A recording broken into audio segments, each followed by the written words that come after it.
Hey, welcome to the Leave the Crap in 2019 live series. My name is Amanda Pearl, and today we're going to talk about energetically letting go of another person.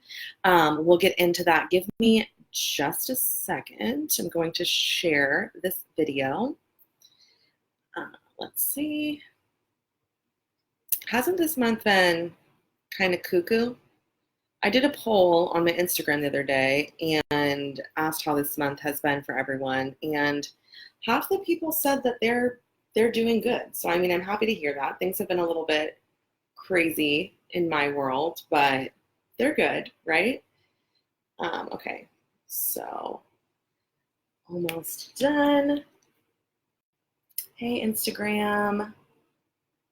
Welcome to the Leave the Crap in 2019 live series. Okay, and we're almost ready to go. Okay, here we are.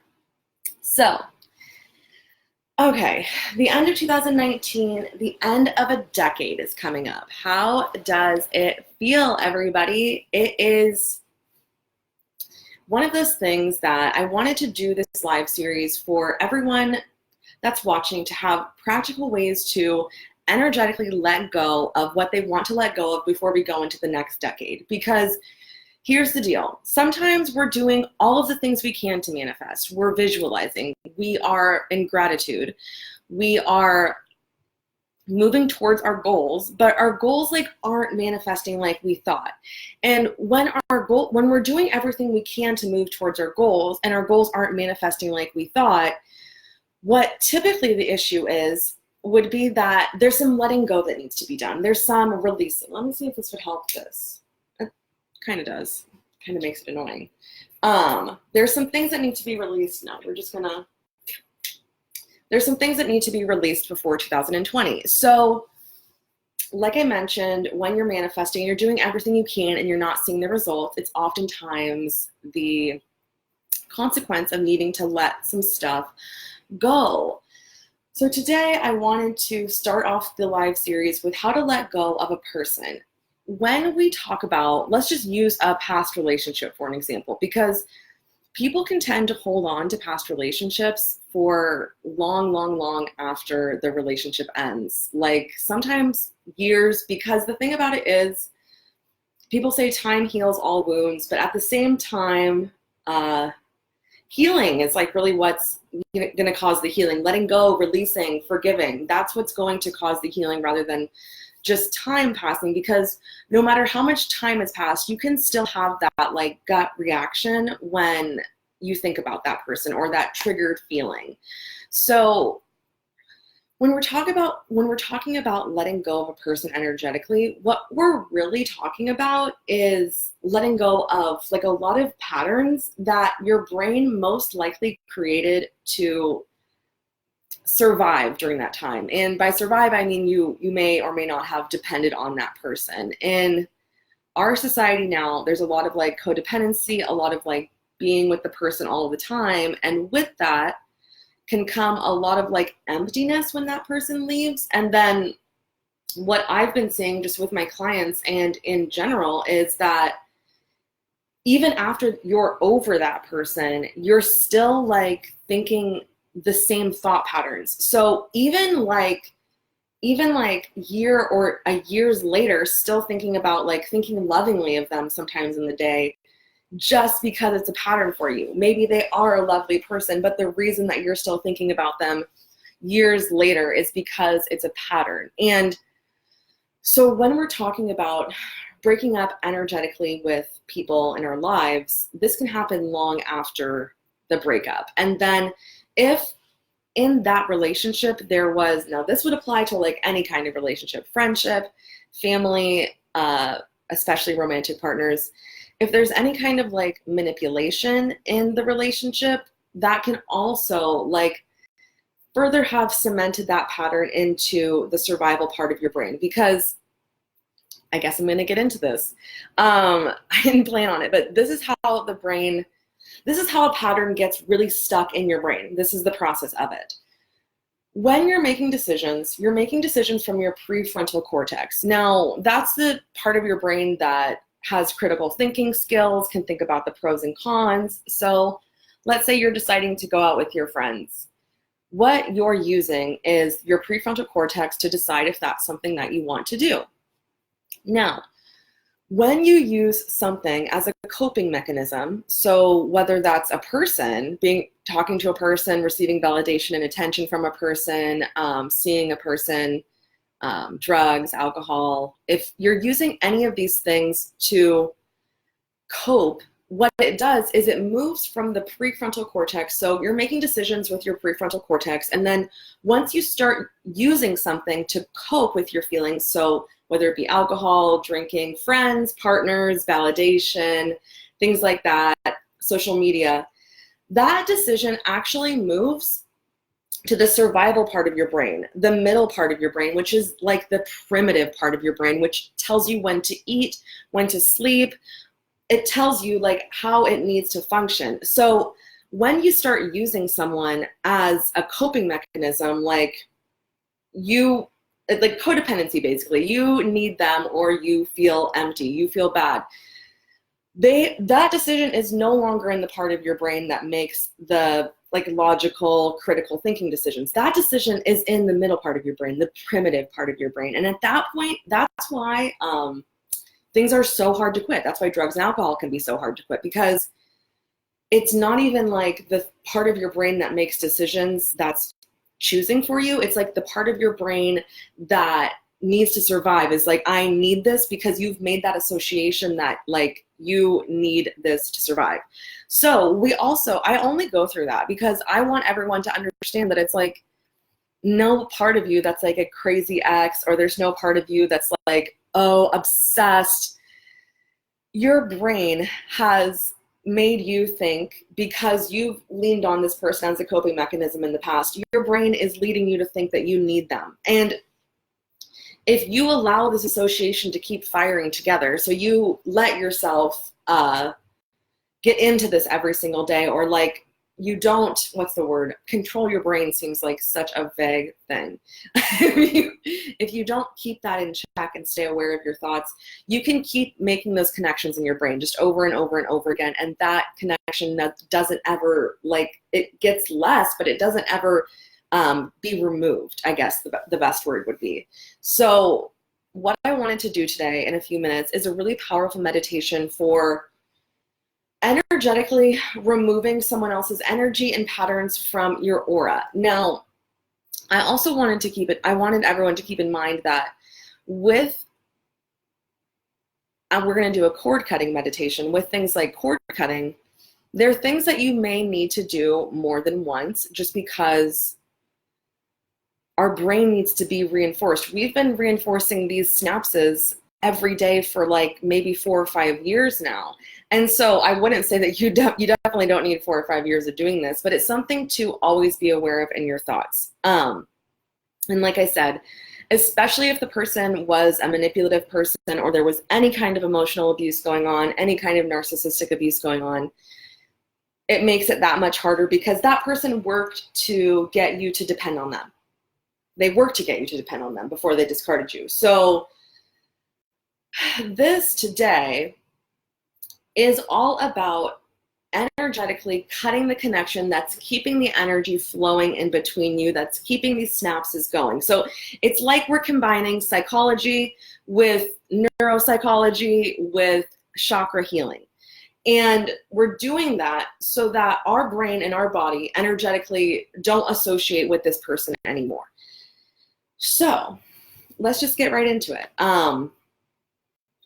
Before we get into the meditation, I would definitely encourage you to think about this person. Think about the things that you still think about now. And it might just be as simple as like once a day, you're like thinking about how you love them because you thought about how you loved them for so long. Get that vision in your mind, and then let's begin meditating. So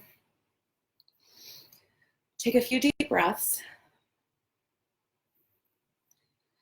And I want you to go, it's as if you're walking down a staircase that's in your heart. And so you're walking down a staircase and you see a door at the end. And I want you to go in, and here you're just going to see a room, and there might be things in it, like there might be a bed in it or a desk. There might be someone in it. It probably won't be a person that you know, but there might be like Jesus or Buddha or a goddess like Aphrodite, whoever's like working with you. What I want you to do is take a few breaths and face the other door in the room. So there's another door in the room, and I want you to face that door. Right now, we're going to go and we are going to cut the cord between you and this person. We're going to cut the cord between you and this pattern so that you can let new energy flow into your aura and new energy flow into your chakras, and so that your brain can make new connections that are for your highest good and for your benefit. So open the door on the other side of the room, and you'll see like a tunnel. Your tunnel might be lit, your tunnel might be dark. Mine's like kind of dark, but I can see on the other side of it that there's light. Like there's a way out. Like at the end of the tunnel, there's an opening. So go walk through the tunnel and walk through the opening. At this point, a few of you might see different things, but what I most hear is like a clearing or like a meadow with trees on the outside. And I'm thinking like Twilight. Like this is what I imagined when I watched Twilight too. What you're going to see in the middle of this field is Archangel Michael. And you just feel called to walk towards him. And when you get up to him, he hugs you and he asks you what you need. Now, when you're communicating with angels, they can help you and they can intercede for you as long as you ask this for them. So we're going to ask Archangel Michael, I'd like to cut the cord between me and this person right now. Energetically, physically, any connections, I like to cut the cord. This is also something I want to mention that you can cut the cord if you're with someone, if you're dating someone right now and you don't want to break up with them, you can cut the cord for like a pattern in your relationship that's unhealthy or something in your relationship that you want to change. You can cut the cord with that as well. It doesn't just have to be someone that's left your life. And if you cut the cord with someone who's still in your life, it will only be cut for the intention that you set, which it would be for the pattern that you want to let go of. And also, I do want to say that if you're not with someone anymore and you want to cut the cord, what you can do is you can cut the cord to the pattern and any remnants of pattern left between you guys. So, Archangel Michael, please, this is where you're going to say what you want exactly, like this pattern or this person's name. So go ahead and do that.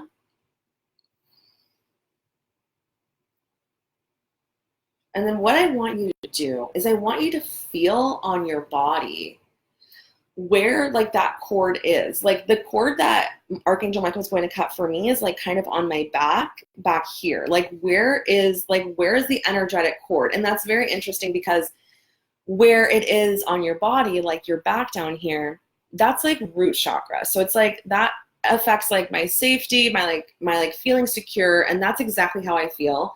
If it's like more up, it's the sacral chakra. That's like your life force, your vitality, your sexuality. And then solar plexus is like your consciousness, so your ability to connect with yourself and others and your ability to sit with yourself. Your heart chakra is like love, of course, your romantic relationships, loving family, friend relationships. Throat's your voice, that's a big one, especially if your relationship was manipulative or abusive. You might feel some cords coming from your throat chakra. And then third eye is your intuition, trusting yourself, which is so big. And then your crown chakra, which is like your thoughts, your day-to-day thoughts. So where are you feeling the cords that are pulling you and still connecting you to someone else? Where are you feeling those on your body? Like mine's back here. I have like a few back here. It's really interesting. And what you're going to do after you identify all of those is you're going to ask Archangel Michael to cut the cord, and then I want you to do this with me. So I want you to do this in meditation in the sacred container with me. So ask Archangel Michael, And what I want you to do is have Archangel Michael raise his sword, watch him raise his sword, and he cuts the cord. And then what he does is he puts his hand where the cord was on your body, and it's like a pink light. It just like heals it. It just like removes the rest of it that's still connected to you, and it's like you're whole again. So we're going to take about 30 seconds, and we're going to do that with all of the cords. And this is a super duper powerful meditation. Like this, how you're connected to this person still is like with your patterns and with your cords energetically, the amount of energy you're allowing this person to receive from you. And this is cutting off that. So if you have the pattern in your brain, the cords might be recreated a little bit to an extent again, but like this cord that you've been dealing with is gone now. So after Archangel has gone through and cut all of the cords and then added the pink light to each cord area,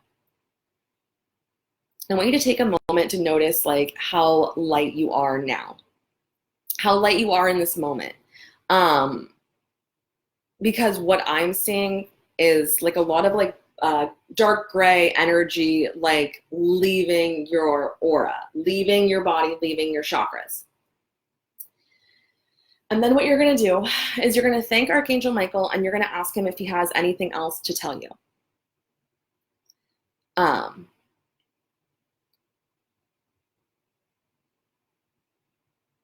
He like told me that everything's going to be okay and everything is getting better like I thought.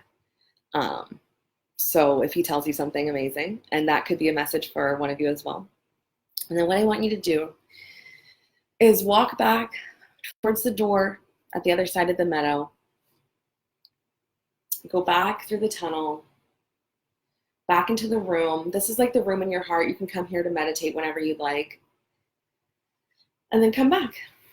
And so what that's done is that has cut the cord between not only the energy that they're receiving from us and we're receiving from them, but all the patterns associated with that energy. So what I would suggest is to drink more water the rest of the day and do this meditation as many times as you can. And then go into 2020 knowing that any cords were cut with this person. So I will be going live tomorrow for the Leave the Crap in 2019 Day 2. Tomorrow I'm going live at 2 p.m. Pacific time. I will send an email out with the recording to this, and I love you guys.